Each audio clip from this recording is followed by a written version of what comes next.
The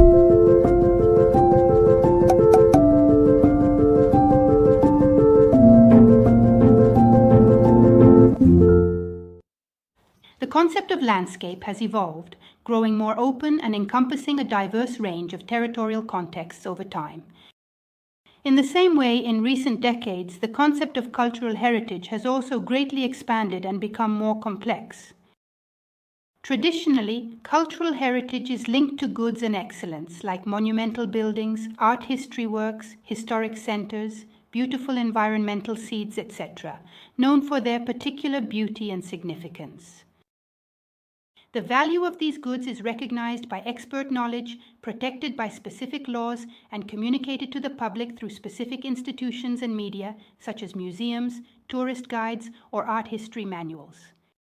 In accordance with this idea of heritage, the task of educating the younger generations about cultural heritage is generally delegated in schools to every art history lesson and occasional visits to museums and monuments. Over the years, however, attention has grown towards the relationships between heritage, territory, and different cultures, as well as towards the intangible expressions of heritage, traditions, artisan knowledge, and dialects.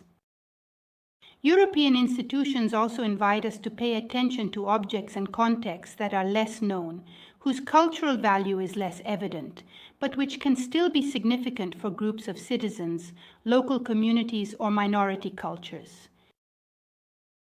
The result of this orientation is that we can discover material or immaterial possessions that possess a cultural value for groups of individuals in any location.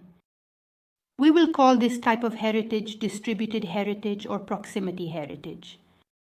We can therefore define cultural heritage as a set of values in continuous transformation linked to territories and communities.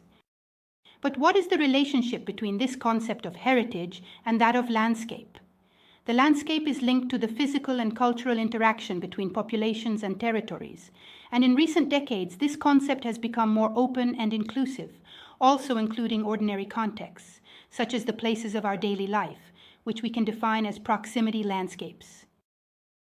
Being a collection of physical and cultural elements, landscapes are also part of the cultural heritage that is passed down from one generation to another, and can therefore be considered part of the cultural heritage. But then everything is heritage? How can we recognize and identify heritage? Who will take care of its description, care, and communication so that it can be accessible not only physically, but also culturally and socially, and thus become a common heritage?